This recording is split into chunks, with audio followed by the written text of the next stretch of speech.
Avec ce groupe de femmes, on a donc décidé d'aller à la rencontre d'une agence intérim, ADECO, au Havre, puisqu'elle est plus spécialisée sur le tertiaire et que ces femmes sont en majorité concernées plus par ce domaine d'activité.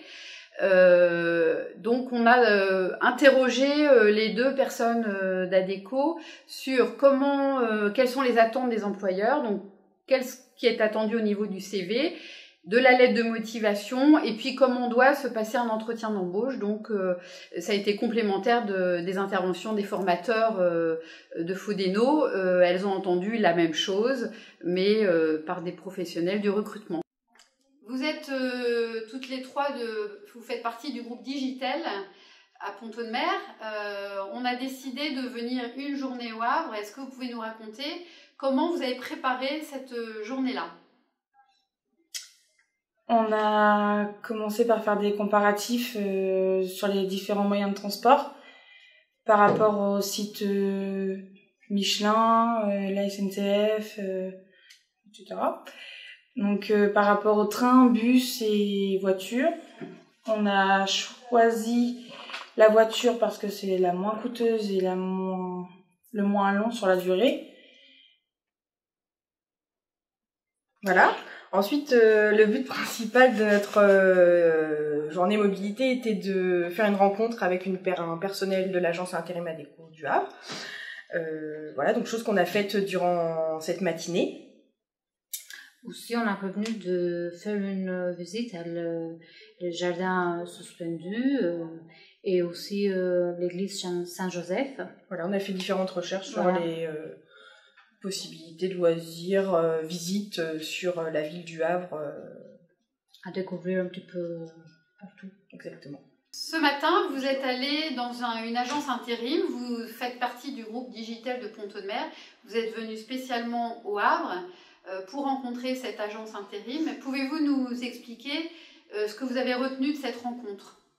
Donc oui, nous sommes arrivés ce matin, le groupe Fodeno Saint-Germain-Village.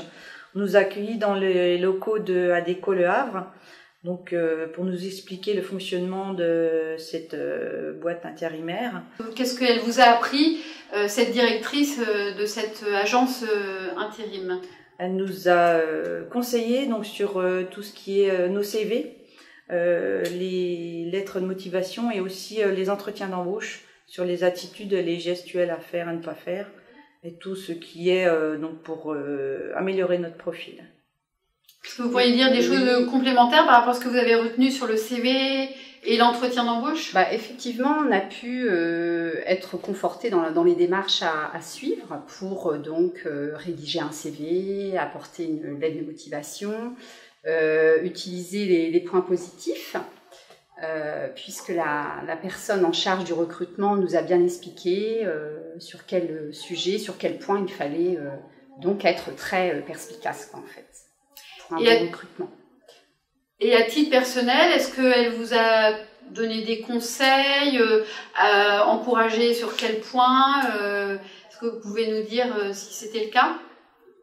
Oui, moi, elle m'a confortée dans ce que je veux faire dans mon projet professionnel pour être formatrice service aux personnes, car ils n'ont pas le niveau bac, donc on m'a certifié que au niveau de mes compétences et de mes expériences professionnelles, je pouvais quand même acquérir ce titre.